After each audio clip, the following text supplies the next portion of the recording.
kita bertemu kembali pada kesempatan yang indah ini.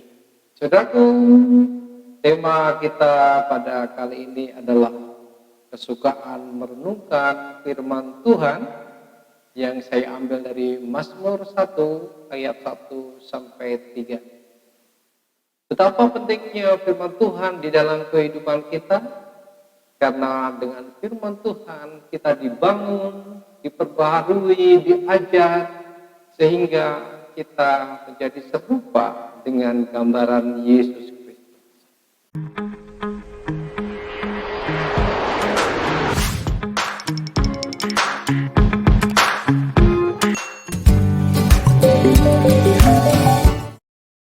Firman Tuhan dalam Mazmur 1 ayat 1 sampai 3 dikatakan seperti ini.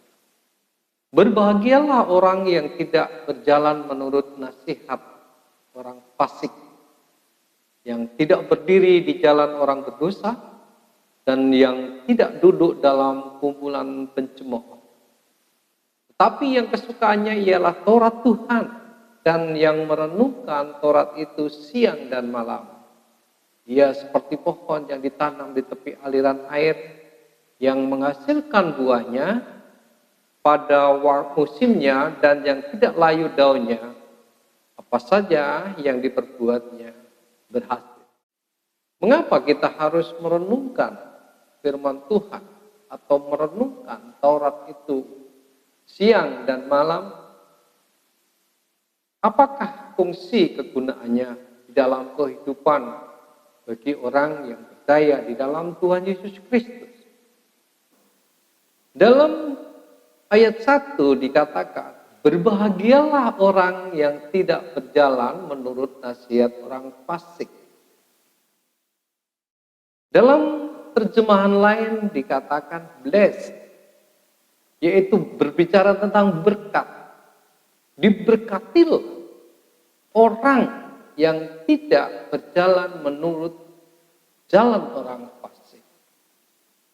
Spesial, khususnya di dalam ayat 1 itu berbicara tentang blessed in the man,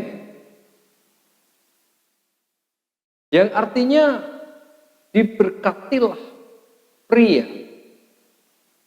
yang tidak berjalan menurut nasihat orang fasik, yang tidak berdiri di jalan orang berdosa, dan yang tidak duduk dalam kumpulan penyemooh.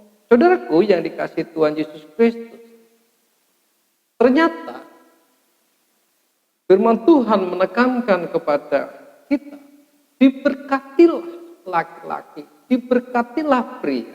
Lalu bagaimanakah? Apakah wanita tidak diberkati?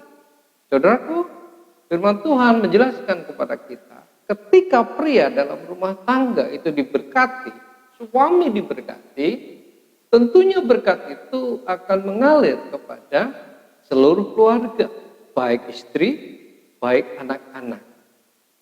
Dengan demikian, seluruh keluarga itu akan diberkati. Firman Tuhan menjelaskan kepada kita di sini adalah kunci supaya rumah tangga diberkati itu berbicara tentang bagaimana pria diberkati di dalam kehidupannya. Ayat ini menjelaskan begini. Seorang pria yang benar di hadapan Allah itu tentunya dia tidak berdiri di kelompok, di kumpulan orang-orang yang berdosa. Karena Allah itu tidak bisa bersatu dengan dosa. Ketika pria berdiri dalam kumpulan orang berdosa, bagaimana Allah akan memberkati? Makanya firman Allah mengatakan, yang tidak berjalan, bahkan dikatakan yang tidak berdiri bersama-sama dengan orang berdosa, orang fasik. Artinya pria ini harus pindah hidup di dalam kekudusan yang Allah miliki. Ketika seseorang ada di dalam hadirat Allah, maka berkatnya akan turun. pada dirinya. Kemudian saudaraku, juga dikatakan yang tidak duduk dalam kumpulan pencemooh. Yang namanya pencemooh itu segala sesuatu yang dicemooh.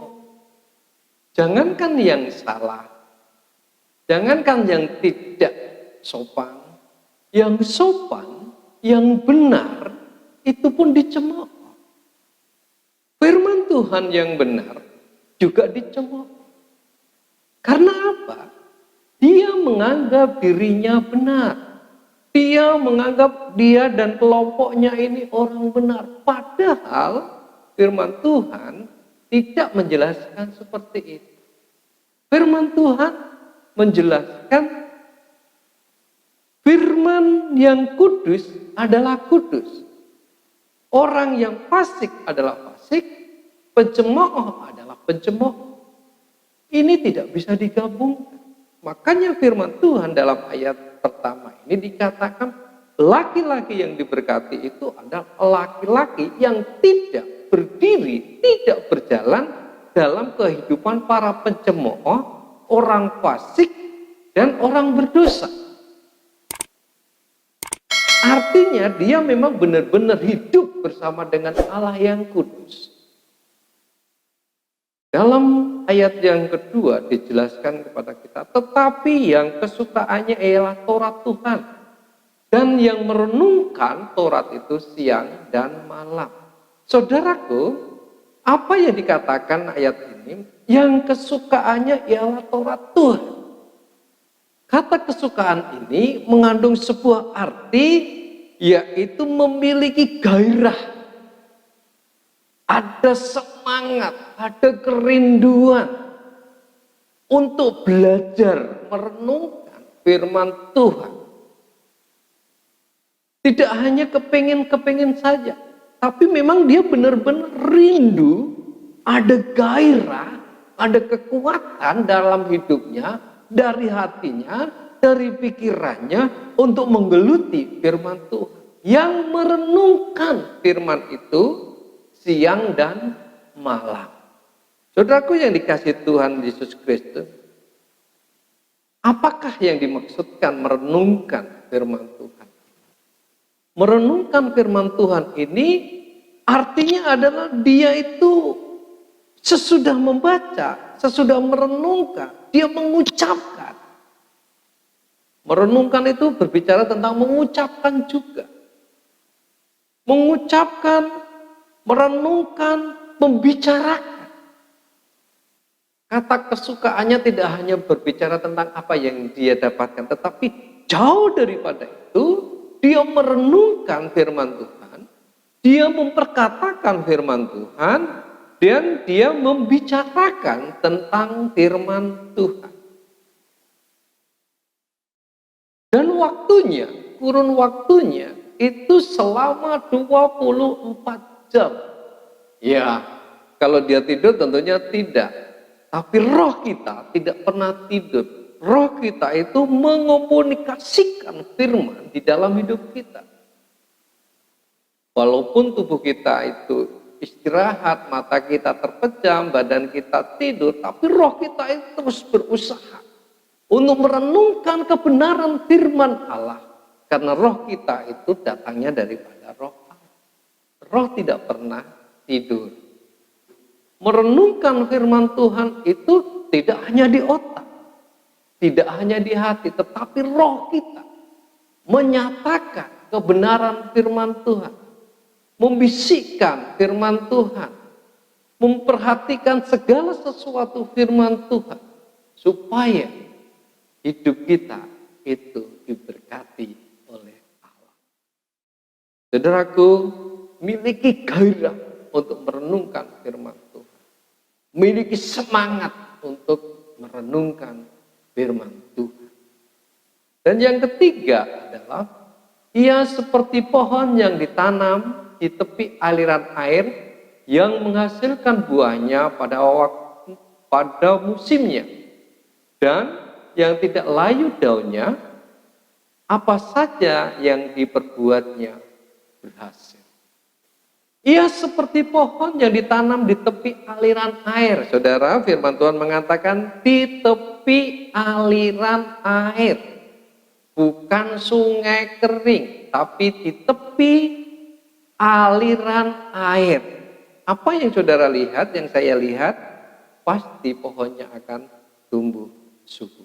Hal ini menyatakan kepada kita begini, ketika kita hidup bersama dengan Allah, maka kita tidak kekurangan sesuatu apapun. Seperti pohon yang akar-akarnya menyerap air, lalu disuplaikan dengan bahan-bahan makanan yang lain ke daun, diolah di daun, dan akhirnya memberikan hasil. Kita ketika hidup di dalam Yesus Kristus, maka kita tidak akan kekurangan sesuatu apapun. Maksudnya adalah kehidupan roh kita itu berkelimpahan. Nah, yang namanya kehidupan jasmani ya memang sering kita mengalami kekurangan, tapi tidak mengalami kekeringan. Pohon ini ketika menghadapi musim panas, ketika menghadapi musim kering di sekitarnya, dia tidak akan layu daunnya. Karena apa? Dia mengambil air kebutuhannya dan didistribusikan ke daun sehingga daun tetap segar. Dia mencukupkan segala sesuatunya karena sumbernya ada. Kita di dalam Yesus Kristus sesungguhnya tidak kekurangan apa-apa di dalam kehidupan roh kita. Karena apa? Kita menemukan sumber kehidupan. Kita menemukan air kehidupan yang siap kita ambil, kita olah, dan kita distribusikan ke seluruh hidup kita. Allah kita adalah Allah yang kaya di dalam Yesus Kristus. Saudara, dikatakan kita begini, yang menghasilkan buahnya pada musimnya. Ketika dia harus berbuah, dia akan berbuah. Karena apa? Ada stok air, ada stok makanan. Dia bisa memproses. Dia bisa memberikan daun, dia memberikan bunga, dia bisa memberikan buah. Karena ada suplainya, ada tandonnya, sehingga setiap musim buah dia bisa memberikan buah. Orang Kristen yang di dalam Tuhan Yesus seharusnya begitu. Ketika kita menemukan Kristus yang sesungguhnya, maka roh kita ini akan berbuah-buah, akan memberikan hasil tepat pada waktunya, tidak akan kekurangan, tapi akan berkelimpah. Saudaraku, ingat karena firman Tuhan menjamin kita. Kita merenungkannya, hidup di dalamnya, menemukan aliran air kehidupan. Bersama dengan Dia kita bertumbuh, memberikan buah, berakar dengan kuat karena Yesus di dalam hidup kita. Saudaraku, apa yang bisa kita ambil? Ketika musim panas, mungkin musim paceklik, mungkin sulit, seperti masa-masa sekarang, masa pandemi COVID-19. Orang yang ada di dalam Tuhan Yesus Kristus, dia tetap akan eksis. Dia tetap akan bertumbuh, tetap akan memberikan buah, dan dia akan keluar dari kesusahan. Sebab Allah di dalam Yesus Kristus itulah yang mencukupkan kita. Dialah yang menolong kita, Dia yang menyediakan kita. Tidak akan kekurangan orang-orang yang ada di dalam Tuhan Yesus Kristus. tapi dengan iman yang benar dan sungguh-sungguh. Mengerti, merenungkan firman Tuhan, mempraktekkan di dalam kehidupan sehari-hari, dan memberikan buah-buah di dalam kehidupan sehari. Saudaraku yang dikasihi Tuhan, percayakah bahwa saudara akan berbuah? Percayakah kehidupan rohani saudara akan terus bertumbuh maksimal seperti Yesus Kristus? Jawabnya ada dalam hidup saudara.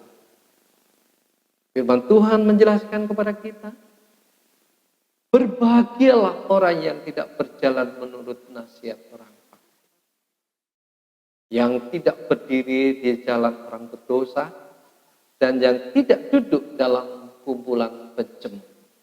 Saudaraku, ingat, mari kita lakukan kebenaran firman Tuhan.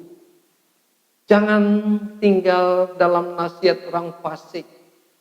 Jangan berdiri dalam kehidupan orang-orang berdosa dan kaki kita terseret dalam dosa. Kalau kita tidak melakukan kejahatan, kita tidak bisa tidur. Gairahnya hanya melakukan kejahatan, melakukan dosa. Kita menjadi pencemooh. Tapi firman Tuhan ingatkan, tetapi yang kesukaannya ialah Taurat. Ada gairah mempelajari firman. Ada semangat untuk merenungkan firman. Ada kekuatan untuk mengaplikasikan firman di dalam kehidupan kita sehari. Sehingga kita berbuah. Berbuah pada musimnya. Berbuah pada waktu-waktu yang telah ditentukan. Dan tidak gentar menghadapi masalah, kesulitan, kekeringan, ataupun pandemi sekali. Saudaraku yang dikasihi Tuhan, tetap semangat. Renungkan firman Tuhan dan melakukan firman Tuhan. Diberkatilah laki-laki dalam keluarga. Diberkatilah istri, diberkatilah anak, dan diberkatilah seluruh keluarga. Tetap tinggal di dalam Tuhan, renungkan firman Tuhan, praktekkan firman Tuhan, engkau menjadi berbuah. Kiranya Tuhan Yesus memberkati kita sekalian. Shalom.